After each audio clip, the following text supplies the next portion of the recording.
When I'm trying to get downtown, chasing my love that's way across town. From place to place, trying to be in this party space. All right.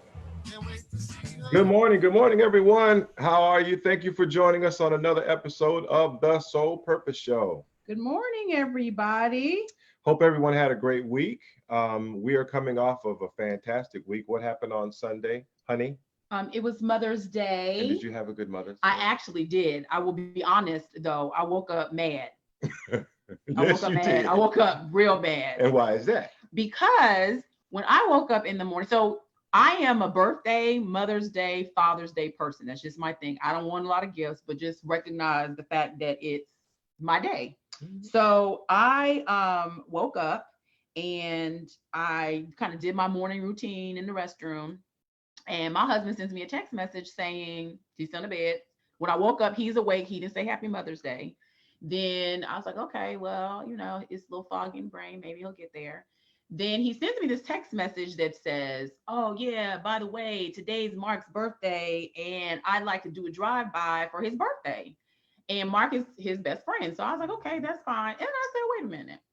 I love Mark a lot, but today is Mother's Day. So send him my regards. I'm not going. I have no intentions of doing anything.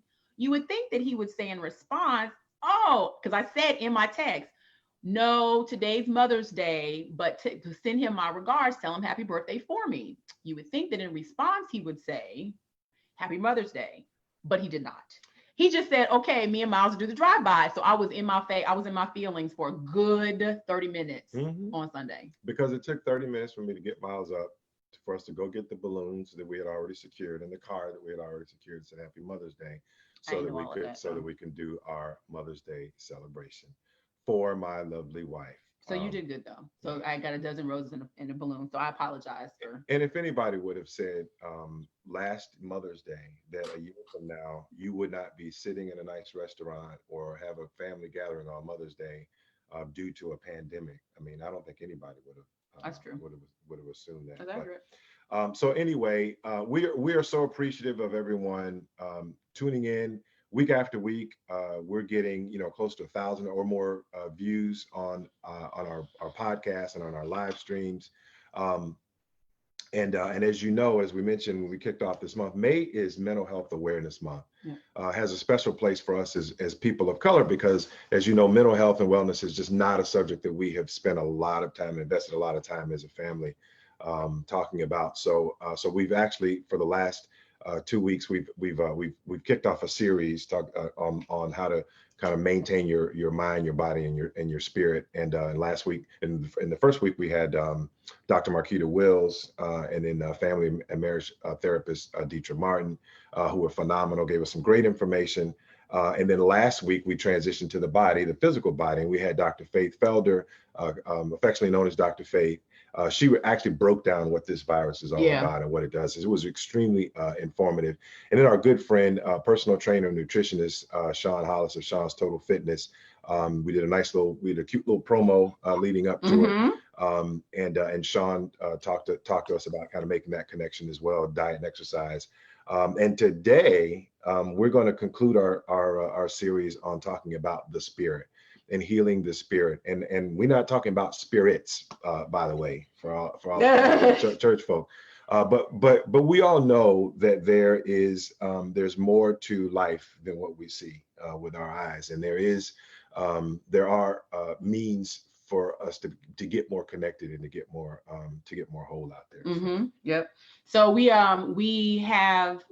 So one of the things that was interesting to me when we talked to our different guests in the previous two shows was how interconnected in terms of just kind of what they were sharing. So we had Marquita, Dr. Wills, and Deetra on, and they were talking about talking about eating and kind of what you eat and how that can impact your mental health. And they also touched on meditation and how Dr. Wills and Deetra both would, recommend to their clients, perhaps in terms of kind of being at peace and centering yourself, that you get in touch with your spiritual wellness. And then fast forward to last week, Dr. Felder talked about prayer life and how important that was to assisting you with your mental wellness and how that impacts your physical wellness and how all of those things intertwine. And so there's a holistic approach to this just total body wellness that I don't think that we focus on. Typically, when we say we're not feeling well or we feel like we gained some weight, we just focus on the physical piece and not recognizing that a part of why we may not be feeling good physically is because we could be suffering from some type of, our mental wellness may not be, we may not be whole from a mental wellness perspective. And then that spiritual piece kind of making you grounded and resting on your foundation, kind of assist in that space as well. So we thought it was a good idea, Mind, Body, Spirit, to conclude the 3-part series, to have 2 dynamic individuals on with us to talk about that spiritual wellness piece. And I am so excited because we have 2 phenomenal guests, Shayla Marie, who's joining us now, who is a certified yoga instructor, and we'll let her introduce herself to you in a little bit. And then later in the show, we have Dr. Matthew Wesley Williams, who is the interim president of the Interdenominational Theological Center in Atlanta, Georgia. So, and I like to do 2 shout outs. One, Shayla and Matthew Dr. Reverend Williams are both Rattlers. All right. Dietrich was a Rattler too. So we're trying to keep that FAMU connection. And Shayla also happens to be a member of Alpha Kappa Alpha Sorority Incorporated. So, but anyway, so it's shameless plug, and I don't care. But Shayla's here with us now. So thank you, Shayla. Good morning. Thank you so much for joining us. Good morning. Thank you for having me. I appreciate what you all are doing because I don't think in the Black community we talk about it enough, our mental stability and how we can definitely conquer that. We always say, just pray about it, and we can pray about it, but there are certain steps that you need to take in place of praying also. So you also have to put forth that effort. And that's what we're going to talk about today. Outstanding. And then Shayla's bio is also going to be on our found on our Soul Purpose Facebook page as well. So please go by and check that out, as well as our other social channels as well. But I'm glad that you talked about pray about it, Shayla, because we know in the Black community, one of the things when we talk about foundationally, for us has always been, and we've been taught from an early age, that our foundation, our rock, is the church, and our foundation is Christ, and our belief in a higher source and a higher power. And then folks like you come along and say, well, wait a minute, yes, that's our foundation, but then there are other things that you can do to kind of connect with your inner self. And then I can just hear Big Mama now going, what? Hold on a second, what are we talking about now? What is this all about? So how do you address folks who start kind of throwing those questions at you about what it is that you do? Tell us about what it is that you actually do. Okay, so first, to address like the questions that come at me, I get it a lot as well. Some people ask, is yoga demonic? Are you worshiping Hindu spirits? What exactly are you doing? And when people think about yoga, they traditionally only think about the poses, which are called asanas. However, it's so much more than that. And the way that I tell them is how I relate it. I'm a Christian, and the Bible tells us to meditate on that word. It's in Psalms. I forget exactly what scripture. Forgive me for that. But in order to meditate on that word, you have to know how to meditate. And the practice of yoga has guided me to be able to be still and meditate. And then it allows me to go deeper with God. So that's how I confront that issue that I get, because it's not demonic. What I do? Oh, go ahead. No, lots of references to meditation in the Bible. But right, if we see that word, it's like, okay, I can look it up, but then how do I practice that? And with practice, you have to apply the skill. If I don't know the skill, then how can I apply it at all? I'm just going to read the Bible. That's not meditating on that word. So how would you, if someone is using the meditate on the word, how do you, in your practice, how do you do that? Because, for me, meditate on the word, just because all of us grew up in the church, when you hear that meditate on the word, I think a lot of us believe we read it, we're kind of looking at it, trying to dig a little deeper to find out what the real meaning of what it is that God is showing us in his word. We'll get it for a little bit, and then we'll move on, and then we'll repeat the cycle, right? So when you say meditate on his word, what I'm hearing you say, and correct me if I'm wrong, is you're meditating on it and then internalizing what he's saying, such that once you internalize and it becomes a part of who you are, then when that next same situation happens later, you don't have the same response that you had the first time. Correct. So like what you referenced first, if we're research, like looking in the Bible and then going deeper to find meaning. That's research, right? We're essentially trying to research what it is that we want to know. When you meditate on it, you can read a scripture or read several scriptures, and then you take that back to your safe space. So for me, it's literally my closet. And then when you meditate, you sit still, and then you allow the words that you read to resonate with you. So you're playing them in your mind, and you're allowing them to go across as if you're watching a TV screen, and you're watching those words consistently go across. That's where your concentration and your focus is. And so you might have distractions come in, and we have to be aware of the distractions that are coming in when we're trying to meditate. You notice the distraction, and then you go back to what that scripture says. And so once you sit and meditate with it, after a while, like I meditate for 15 minutes every morning. And so once you meditate with that scripture, then you are getting clarity, right? Okay, how can I apply this to my life? Things will come to you that you didn't notice before, and it gives you a sense of peace. And so because you have put that in your mind, like an ingraining in your mind, it stays with you time and time again. So then when you come back to that scripture, if you read it again, now you're remembering what you meditated on and how it affected you. Does that make sense? Yeah, it does. It Shayla, does. tell us a little bit about how you got started and what was what first got you interested in the practice of yoga. Well, it's funny you asked. So it started at FAMU. So, you know, in college, we're kind of on a hamster wheel, and we're like trying to chase something. Okay, I got to graduate. Once I graduate, am I going to go to grad school? Am I going to get a job? Never allowing ourselves to really be present in the moment. And that was me. I was on a hamster wheel because I was in a relationship, got out the relationship. What am I going to do? I was supposed to meet my husband, and I'm in school. I'm tired of school because I majored in biology. What am I going to use biology for? So I was praying on my floor in college. It was my senior year. And as a child, I grew up going to church and hearing about church, like from my elders, but no one in my family ever told me what happens when you hear God's voice. And so as I was praying, he said, be still.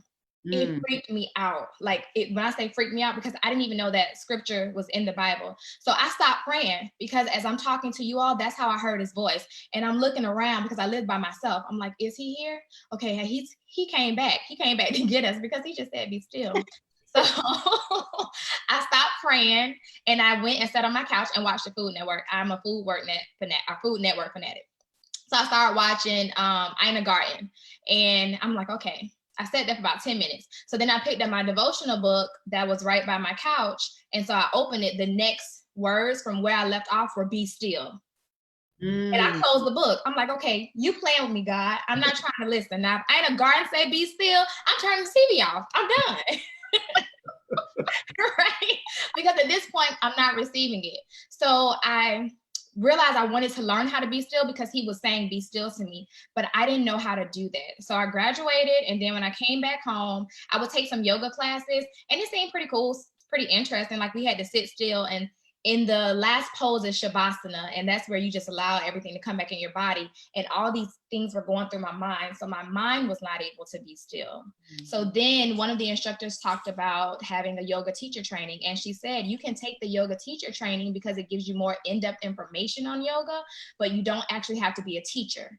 And so because everybody in the yoga class seemed calm, I was like, well, let me take the teacher training. So I went into it not expecting to become a yoga instructor, just to learn how to be still for myself. And so through the practice of yoga, it allowed me to learn how to just even kill it.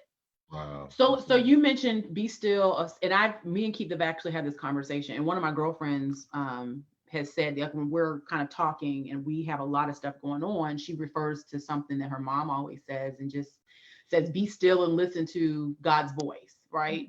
And so my mom says that all the time. I was talking to my mother yesterday in preparation for this show, and she said one of the things that she said yesterday just resonated with my spirit. I started crying. There's treasures in solitude, right? So there's a treasure in solitude. And I think in this space where we are with COVID-19, where people are forced to just be still and sit still, this is an opportunity for us to really hear the voice of God if we're still. I think the challenge is that we don't know how to be still. We know how to be still physically, but we don't know how to be still mentally. And so if you could share with our guest how one is still mentally, because I'm still in moments. I don't do the whole, I may do 10 minutes. So my stillness is sometimes when I'm just walking, or if I'm in my office, or if I'm in my car maybe still for 5. And in those moments when you're still, you can hear the voice of God if there's still in that stillness. But how do you, you said you're due 15 minutes in the morning. How do you get that mental stillness in order for you to hear the voice? Yes. So I tell any of my clients, I think the best time is in the morning. Because if you're trying to become new into meditation, the world is still in the morning time. Like when you wake up, you might hear the birds chirping, but you don't necessarily see a lot of people outside, or you don't hear a lot of cars on the road. And so since the world is still, or your area is still, that's the best time for your mind to be still, because at that moment you can rest and digest. Like that's what meditation does. It allows you to rest and digest. That's the parasympathetic nervous system. And because we constantly take so much in, we are living in like a fight or flight syndrome. And in order to be still, you have to recognize that our reality is sometimes scary, but we have to face reality. So if you want to sit in your car, if you want to sit outside, if you want to sit in the closet, or just sit in the family room and light a candle and just stare at it, you can start that way, because in the morning time doing that, because it'll allow you to say, okay, this is what's going on in reality. This is what's going on in my mind. And now let me close my eyes because I recognize what's going on. And now let me see if I can hear anything that's telling me to do something in regards to what's going on. Does that make sense? I think I said a whole lot. It does. No, it does, because I've done the last 2 years. New Year's, I have chosen a word that was going to outline the rest of my year. And so the last 2 years, it's been obedience and unwavering faith, meaning that in those moments of stillness, when I hear God speak, that I move and don't ask any questions, understanding that that's a faith walk, right? So that's an extension of faith, because you're trusting that, knowing that God is not going to lead you down a path that's going to ultimately end in your destruction. But that walking down the path and being obedient is challenging, because we have all these outside influences coming at you. But it starts first by hearing and being still, and recognizing that the voice that you hear is actually God's voice. And it may not be as loud, like he's spoken to me loudly, like you said he spoke to you, but sometimes it's not even that loud. Sometimes it's a whisper, but you know it's him. But you know, and sometimes you may not hear it at all. Right, that's true. It takes time. So like when you're doing meditation, it awakens your consciousness. And when you're conscious, you're aware of things, because a lot of times we walk with these filters over our eyes, and you know right from wrong, but I'm going to still choose to go left when I should have gone right. And you're not conscious to the fact that this is what can potentially happen. I haven't sat still with these thoughts in my mind. I'm just acting on go. Okay. And when you are sitting down, and it's 4 steps that I tell people to be still. You need to first stop. Whatever you're doing, just stop what you're doing. Like sit down. So stop and sit, right? Stop, sit, and observe. So when you're observing, you can either be observing people, observing a candle, observing your own thoughts. So when I'm in my meditative space, I'm observing the thoughts that are going through my mind. And when I say observing, I'm not attaching to them. Imagine a TV screen and you're watching it. You're observing what's going on the screen. So once you stop, sit, observe, then listen to what you might be trying to tell yourself, your consciousness, or listen to what God is telling you. That is how you are being still. Just 4 things. Yeah. Because you're constantly moving. That's great. So I want to, I don't want to transition, but I want to get into something that is on my mind. And it's funny, our producer and I are probably around the same age, and we talk about just kind of the struggles of growing older physically. We can hurt ourselves just kind of, walking out in the front yard. Yoga, to me, when I think about it, I think of this physical aspect of it, right? Because you're sitting on the floor and either your legs are crossed. And then they say, oh no, there's different positions. This is the downward dog, and this is the this, and this is that. Talk to us a little bit about the connection between the stillness that you described that gets you in this space, and why I got to be contorting my body and all these different kind of, like, what is that all about? Okay, so they do have contortionists. As yoga, we are not contortionists or yogis. So it's movement. You want to have fluidity with life, right? So if you sit still, things don't move. You can't keep a car sitting still in the garage and expect it to drive after 2 years if it just sat there. So with being still, you are getting your body prepared to flow. And the reason you want to flow is because through movement, your body can guide you other places, right? Even with your breath. So you're still first, and then you get in touch with your breath, and then that breath allows you to move. Through the flow of breath, we have movement. Like, have you seen Nemo Finding Nemo? Mm-hmm. Just keep swimming, just keep swimming, just keep moving, just keep moving. You want to keep moving. The reason being is because if you sit still, your mind sits still, your body sits still, and you become complacent. Wow. So I want to ask you a question, because a part of this is kind of putting a bow on what we've been talking about for the last couple of weeks.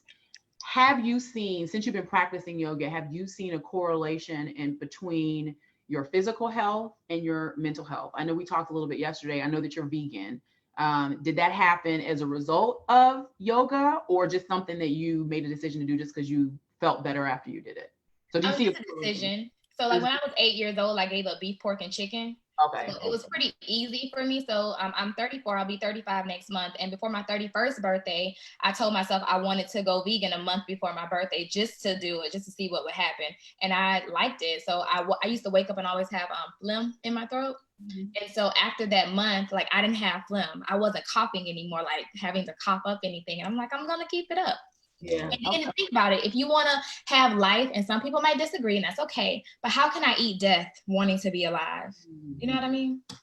I tell you, it's good. So, and we talked a little bit about the Black community and kind of how we were raised and some of the norms and some of the mores that we're raised with. And now you're sitting up here telling me we can't eat meat. I'm just curious as to what kind of reactions have you had to endure just kind of living that life and being that person who, when you go to the family reunion and everybody's eating ribs, you're like, well, no, I don't do that, because I can tell you what happens in my family.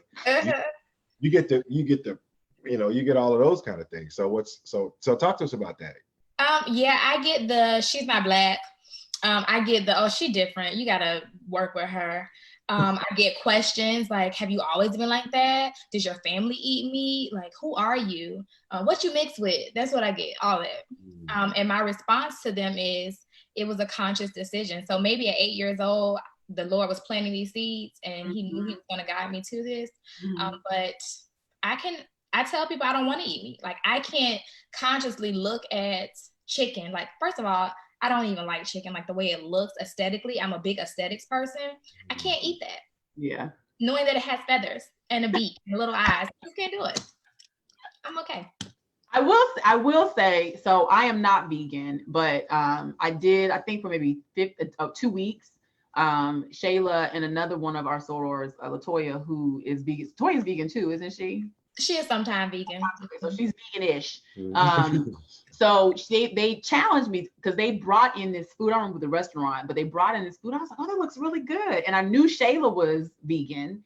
And so she was eating it. And I was like, it cannot clearly be meat because you don't eat meat. They're like, no, Monica, try it. It was really, really good. And so Shayla had to tell you, there's this restaurant down. My mom is essentially vegan. She's probably more vegetarian, but she's essentially vegan. But there was a restaurant down in Delray that we went down for a funeral, and my sister I forgot the name of it, but my sister raved about this restaurant in Delray, and we took him. Didn't tell him it was a vegan restaurant, and walked in, and I ordered me some oxtails, and I forgot what Erica had, maybe chicken. And what did you have? You have a tuna melt? No, y'all gave me the vegan oxtails. No, I had the vegan oxtails. Oh. You didn't want to taste them. So they were phenomenal. And so Keith had tuna melt, and I said, well, how does it taste, babe? I did. He says it tastes like fried grass. So I'm right. I'm trying because I think vegan, gradually I probably will get there, but I don't necessarily have to have meat. Now I love bacon, but I don't have to have meat. But I think making that transition is challenging. We may talk to Matt about Reverend Williams about that, but it sounds like it was a little bit easier for you because you didn't want to eat meat anyway. Right, but I love seafood. Now remember I told you at 8, I gave up beef, pork, and chicken, not seafood. So how do you deal with the since you love seafood, how do you manage that? I can still eat it. It's just different. So like I'm making crab cakes today, but I'm making them out of hearts of palm because it takes the texture of a crab cake. So use all your same seasonings, just substitute the meat. Does it taste the same? It does. Oh, see, there y'all go. No, I trust her because I didn't think that it was. I'm serious. I trust her because whatever she was eating was like some Asian inspired meal, and it was good. It didn't taste like chicken, but it was good. So it was good. So Shayla, do this because I know we're coming up on up on our first break. Tell us how, for those of us who are curious and we really just kind of want to get started. You have a kind of a natural way about you that is very appealing, that is very disarming. How could someone get a hold of someone like you and say, look, I just want to try this yoga thing out. Like I've been hearing about it and I'm finally convinced that I want to, like, where do I start? Like, how does one do that? Well, okay, so I'll tell you two ways. For me, if you have Instagram, you can go on Mirror Image Yoga _Tampa. Every Wednesday, I do Wellness Wednesday at 7. It's beginner yoga and mindfulness meditation. Just join. It's only 30 minutes. And then if you're just like driving around and you see yoga studios, or go on Google and type in yoga studios and put your zip code, then you can see the different ones. I would advise anyone to go to their websites and check them out and see if the website resonates with you first, because you can get a lot of energy from a website. And then if it does, go into the studio and then check it out and just see. They have, all yoga studios have beginner classes, and then you can go in and see if you like it. And if so, hey, start taking classes. If not, continue the search of just how I told you. And YouTube, if you want to go to YouTube, beginner yoga, type that in. Instagram, a lot of people are doing live sessions, especially during this pandemic, and just get a flow for it. And so, Shayla, before we close out, any tidbits, because we're still kind of in this COVID-19 pandemic space. Yeah. I know Florida's opening back up. Some other states are opening back up. I think people are still a little anxious about kind of getting back to quote unquote normal. But any guidance or suggestions to our listeners to kind of deal in terms of making sure that your spiritual wellness is where it needs to be, because we don't know how long this is going to go on. Right. Dealing with what we're dealing with, any tips or guidance on how to maintain our spiritual space? Yes. So the 4 tips I gave you first, whatever you're doing, like if you find that you keep finding distractions and you're trying to distract yourself, you're running away from something. So stop, sit down, observe your thoughts, and then listen to what you are observing. And then the last thing, it's called pranayama. So it's a breathing technique, alternate nostril breathing that you can do in yoga, and it can center you. I would advise anyone to do it, and I'll show you. So you have to do this symbol.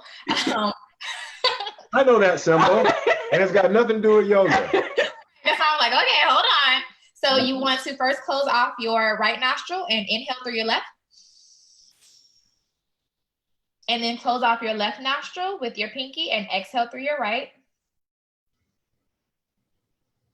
I would advise you to do that for 5 breath cycles, and it actually relaxes you. It actually centers your mind, and it balances both hemispheres of your brain. Oh, wow. Okay. That's cool. I like the symbol part. I like that part. Well, just try adding the alternate nostrils. Add the breathing, and then right.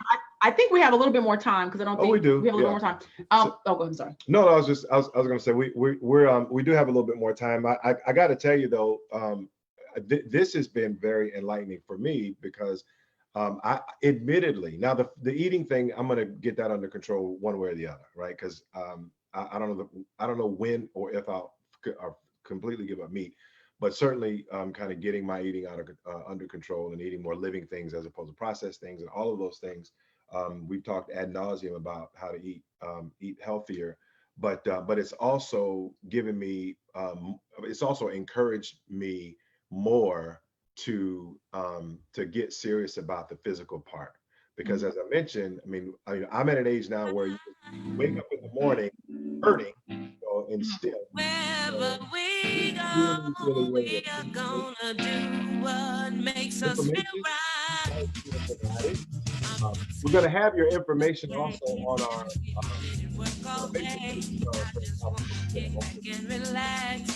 Thank you, Shayla.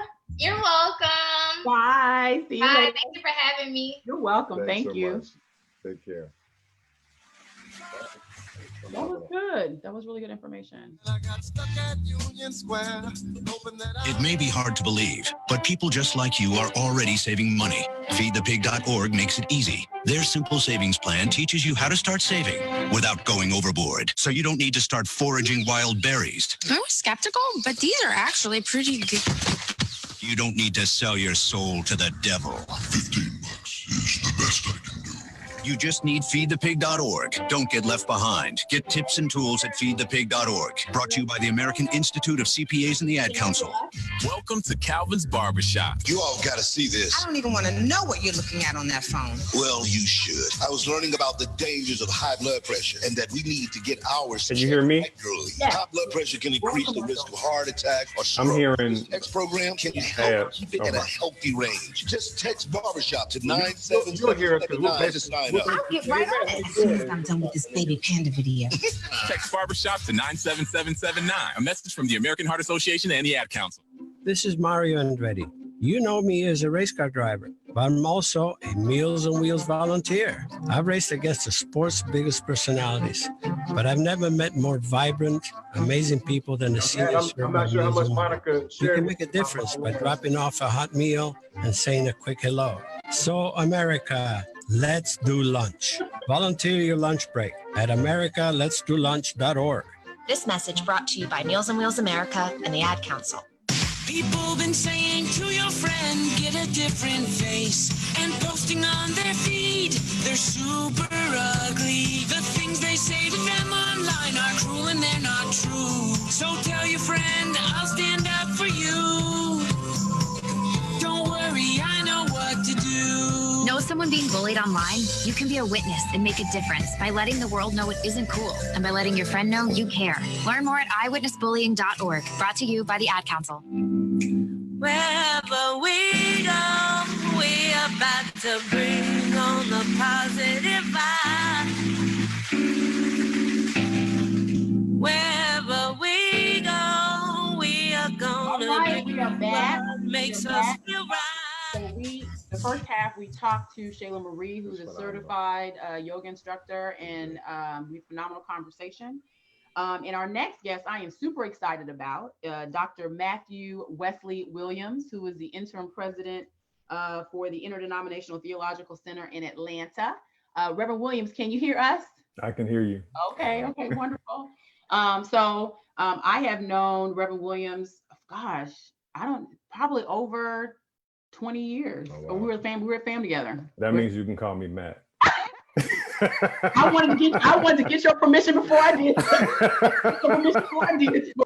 that. So we're super excited to I'm super excited to have Matt here. I've listened to a talk that he did with his brother's church. Maybe I guess y'all did it maybe a couple of months ago, talking about the relationship that we have with food, and then how that tied into our physical wellness, our spiritual wellness. And I shared with Matt that I was walking the dog and having my own church service as I was walking in the neighborhood, because it was just that powerful. And then I have been reading your book. I was up last night till 1 o'clock in the morning trying to get as much as I could. This is phenomenal. We'll talk more about this, but this is a phenomenal book.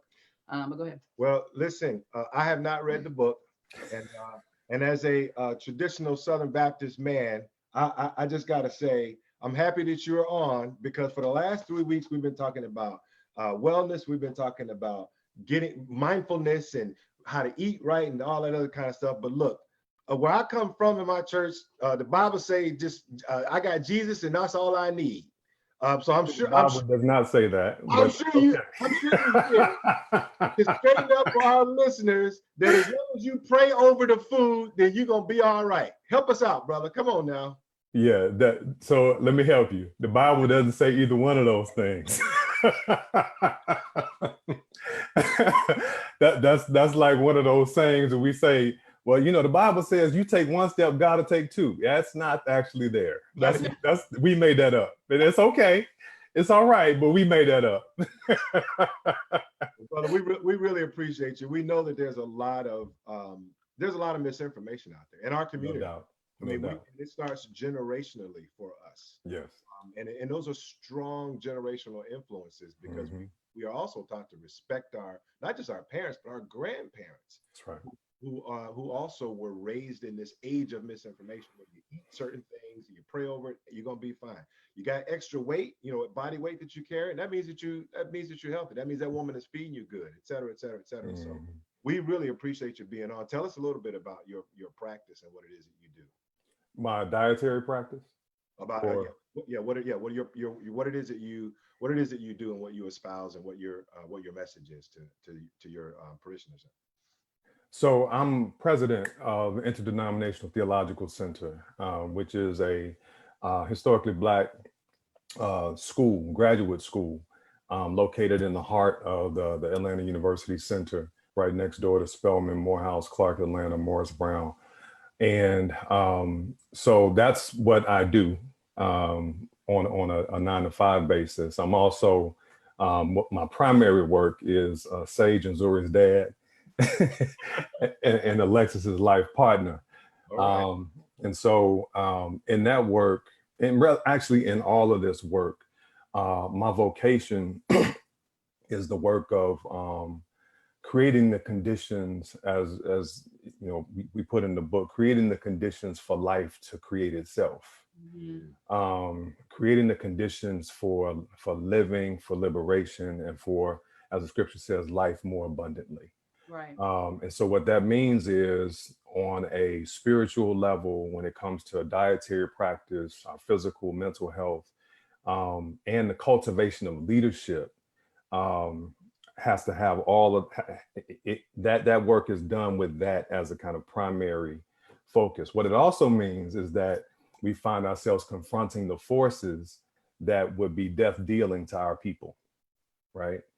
And so in pursuing the life that God's promised and God's given, we also have to confront the death dealing forces that face us and face our people. So one of the things, because I shared the talk that you gave to Reggie's church with Keith, and you watched it last evening. And one of the things that you talked about, your reference to Beloved was phenomenal, and that's kind of what resonated the most with me.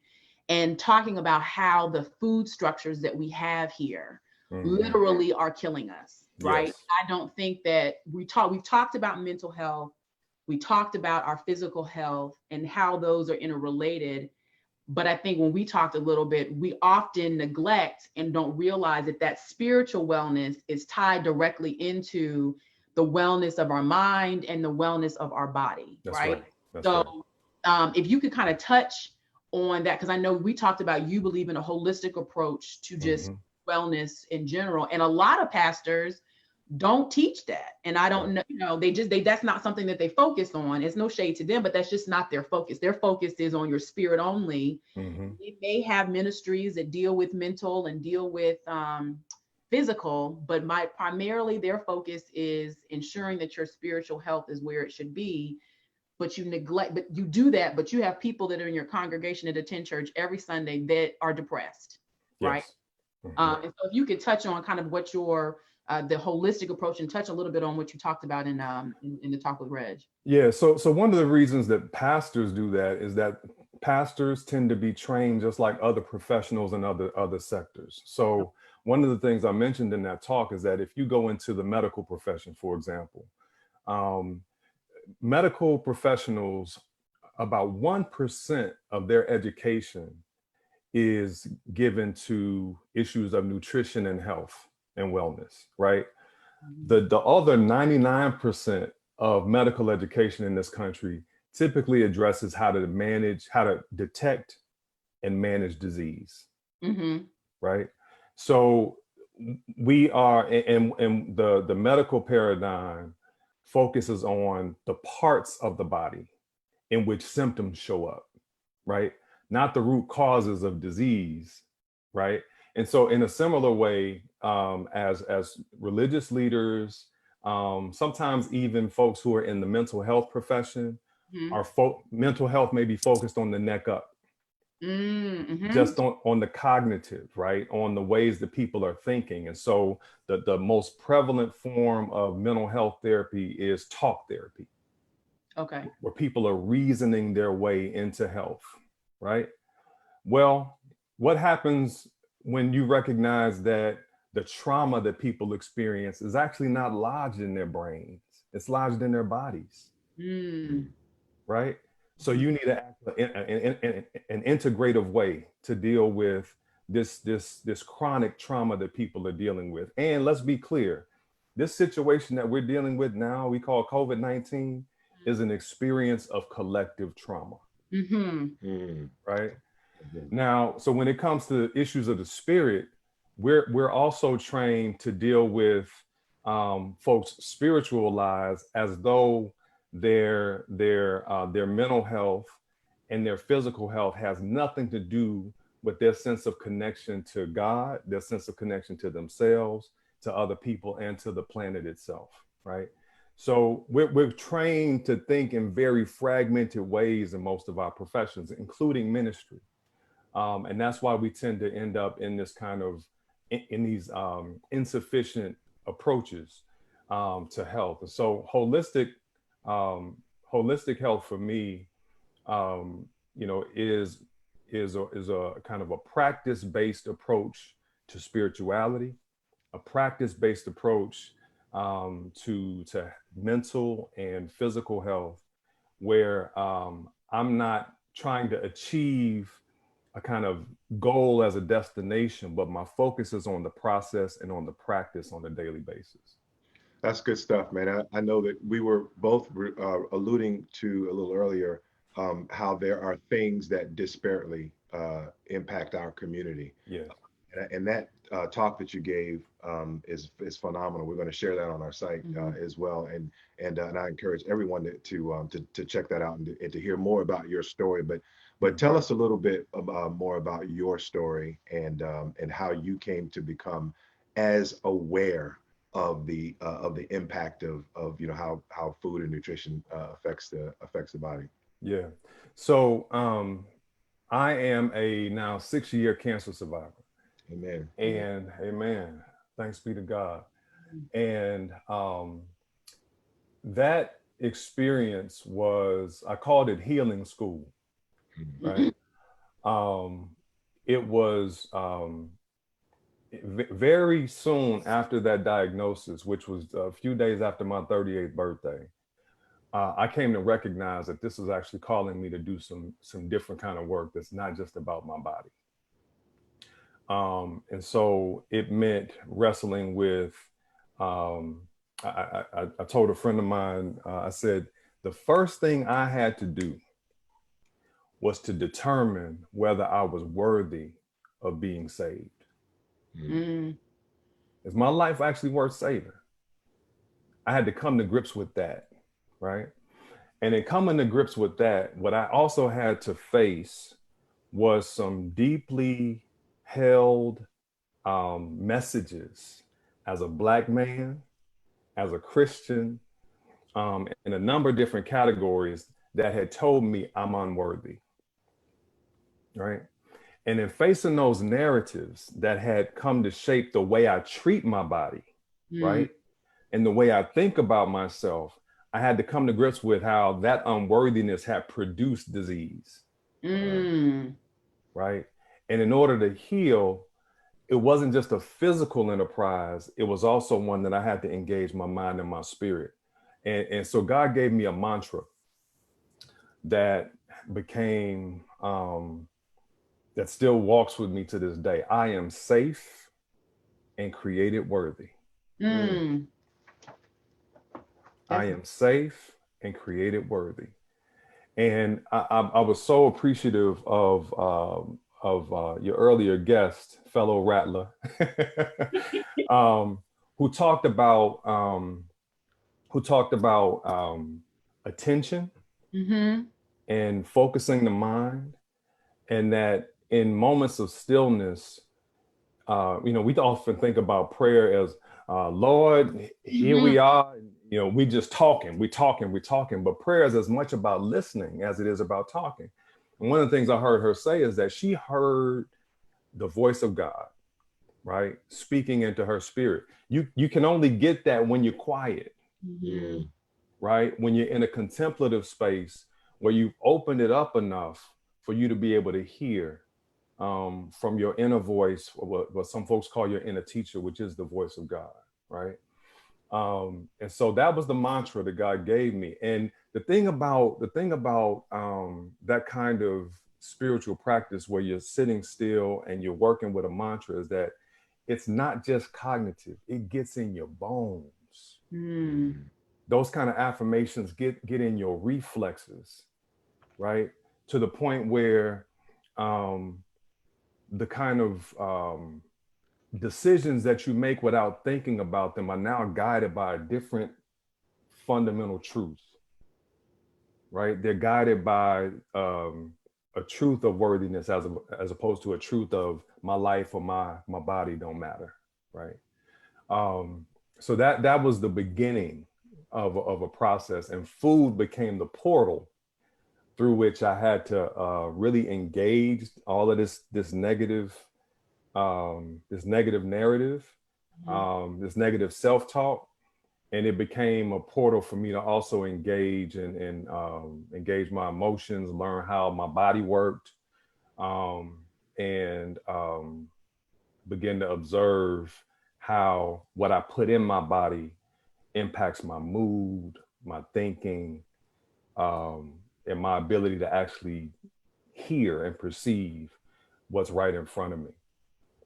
So one of the things, and reading your book, and I would encourage everybody to get this. It's called Another Way: Living and Leading Change on Purpose.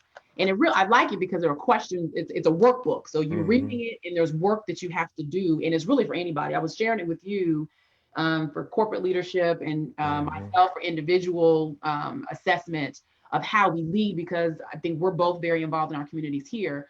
But one of the things that you mentioned in here is, what was interesting to me, is you and the other two authors said that when you started your meeting, you sat in silence. Yes. You sat in silence. And I would share this with my mom, and my mom is listening, so she's super excited to just kind of hear you, because she talks about it all the time, about this is a season that God has placed upon us for a reason. And in order to understand what that reason is, corporately and individually, you have to be still. And so what she said, something I've written in this book next to in the space where you all talk about sitting in silence, that there are treasures in solitude. Yes. Right. And so I said, okay, I'm going to put that into practice about being silent. And I guess the question I have is kind of the same question I had for Shayla, is because we are always busy and always moving, how does one just sit in silence, right? And I guess feeling comfortable in that space depends on the person. But what tips do you have in your role as a minister, and when you're talking to your students and guiding them about encouraging folks and followers of Jesus Christ, or whatever your denomination is, of just the importance of sitting in silence and recognizing that there are treasures in this space that we're currently in? Yeah. Man, that's a great question. It brings up this this word from Howard Thurman, where he said, we don't know each other yet because we have not dared to be silent together. Right? We often think we come to know ourselves and one another through talking, but there's something about presence, practicing presence, being right here, right now. That's what that silence is all about, right? And it's not just, it's also not just listening for something. Like silence is its own being, right? And to sit in silence is a way of affirming both your presence, but also the presence of the God that is all and is everywhere, right? And so I would say, as far as tips for silence, you got to make space for it, right? And what I also have to acknowledge is that everybody doesn't have the privilege or luxury of silent space. True. Okay. So there are ways. So in carving out space for silence, is not just about one's exterior surroundings. It's about one's internal condition. Okay. So you can achieve internal silence in a rat race, but it's about attention and intention. It's about setting aside 60 seconds, 5 minutes, whatever that period of time is. It's about setting aside the space to do what Shayla said earlier, which is first to breathe, right? Which is our really our connection to the world of the spirit, and setting aside that space to breathe, allowing our heart rate to slow, our mental activity to ramp down a little bit, so that we achieve that inner silence that really creates a kind of buffer against the chaos of everyday life. Yeah. So it's intention and attention. Okay. And it can happen in a number of different ways. So what I would say too is that because we are caught up in this culture of constant activity, what it takes is practice. Right. So the first time somebody sits down to meditate or spend time in silence, you're going to have a lot of inner noise happening, and that's okay. But there's a part of us that is actually a step removed from that mental noise, that if we can touch in with it, we can be present in that part of us that observes it, if that makes sense, right? That observes it and lets it pass by the movie screen of our mind. Let it go, let it go, let it go. But there's an inner stillness that you can connect to even when you're observing that mental activity, if that makes sense. One of the things that, and I meant to mention this to Shayla, talk to Shayla about this, because she and I were talking yesterday, and it was like a light bulb moment for me. We were talking about being in that silent, still space. And I talked to her about when you are on the talk at Reggie's church about the connection between your gut and your emotions. And so when you're anxious, you have a lot of people in this season talking about, oh, I'm gaining this, COVID-19, and I'm, losing, I'm gaining a lot of weight, not recognizing, because it's different than what they typically do, that they are overeating or grazing or drinking a lot because of something that they're feeling. There's a connection, anxiety, fear, whatever.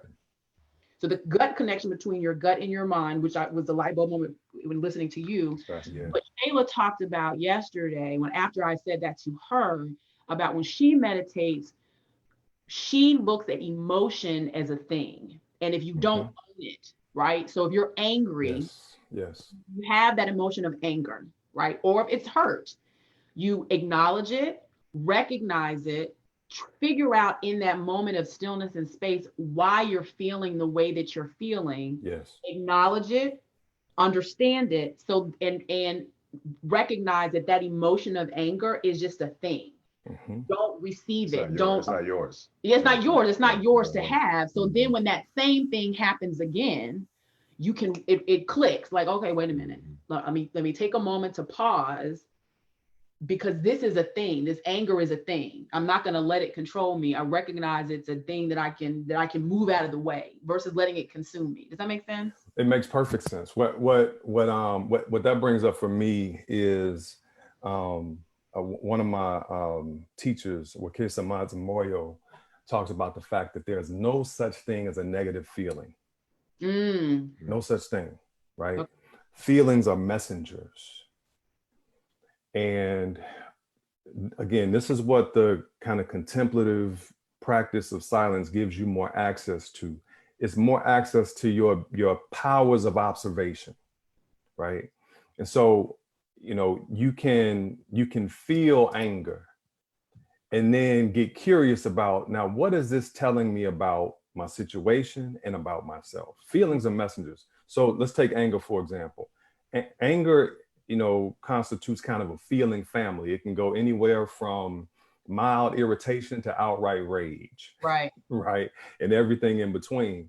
But typically what that anger response means is there has been a perceived or real violation of boundaries. Okay. Right. And so then that gives you an opportunity to say, okay, so what are those boundaries that have been violated? How have they been violated? Right. That sort of thing. And then the question is, what do I need to do to reconstruct the boundaries that keep me safe, and that respect the dignity and my autonomy, right? Right. So that's the kind of thought process that if you're observing those emotions, it gives you more access to what it's telling you about yourself and what it's telling you about the situation, so you can respond appropriately. I'm gonna tell you, I think that we spend a little too much energy trying to get rid of emotions that are there to teach us. And what ends up happening, and this is particularly true for Black men, is that, we get these social cues about what kinds of emotions are not allowed for us. Right. Right. So we're not allowed, for example, to show sadness. So sadness comes off as either anger or cool. But we actually haven't dealt with the sadness, which is really tied to loss or grief. You get what I'm saying? Yeah. And so, like in denying ourselves access to ourselves through these emotions, we end up harboring stuff and holding on to stuff that we really could be letting go and processing. Which impacts, which is something we talked about with Dr. Wills and Deetra in the first show, which impacts the mental health of Black men, which you all don't feel comfortable reaching out and seeking therapy to address. And I think it starts young, because we tell our boys don't cry, internalize your emotions. And so when they're not mature enough yet to really understand what that means, they just know that they're hurt. They just know that they want to cry. So that as they grow, they're constantly taught to internalize it. So that rage builds up, and then something small happens, and then they blow up. So here, let me draw this quick connection though. You mentioned food when you introduced this question. And so one of the things, our food system is just absolute trash. Right. It's trash. Wendell Berry has this saying. He says, we have a food system that thinks nothing of health, and we have a health system that thinks nothing of food. Right. And our food system is really designed as an extension of a larger entertainment industry. Right. Our major food giants produce food for the sake of entertainment. And entertainment is a form of distraction from emotion. So, the main three ingredients that define the American food industry are salt, sugar, and fat. And biochemically, these foods, especially processed foods, are engineered to suppress emotion through the use of those chemicals. You eat to make you happy. Absolutely. Solve to cure. Absolutely. And that's where you get these addictions, right? That's why we're sitting at home gaining this COVID-15, because we're dealing with all of this grief and stress, and it's chocolate, it's sugar, it's whatever it is. So that, when you start to make this shift toward unprocessed food or veganism or whatever it is, then you're also releasing emotions that you hadn't dealt with in a long time too. That's something to be aware of. Well, I got to tell you, Matt, this has been just outstanding and illuminating for us, and I'm sure for our listeners as well. We could talk to you forever. We're gonna have you back on, Matt. Especially when I started talking about Black men's mental health and wellness. Yes, sir. We're gonna talk about that thing too. Yes, sir. We're gonna have some conversation about it. This has been phenomenal. We're gonna have information about how to access the book Great. On our site and on our Facebook page as well. And we encourage our audience and our listeners to visit that as well. In the meantime, though, tell us how can we get the book? How can we access the book? Leadanotherway.org. Lead Another Way. Thank you, Matt. Thank you. Enjoyed y'all. God bless you, brother. God bless you, man. Take care, y'all. All right. Bye-bye. That was a phenomenal show. I'm excited. Yeah, phenomenal show. Thank you all again for joining us. Food for the Soul, 12:30. We're gonna be talking about friendship. So thank y'all. See you next week. Bye.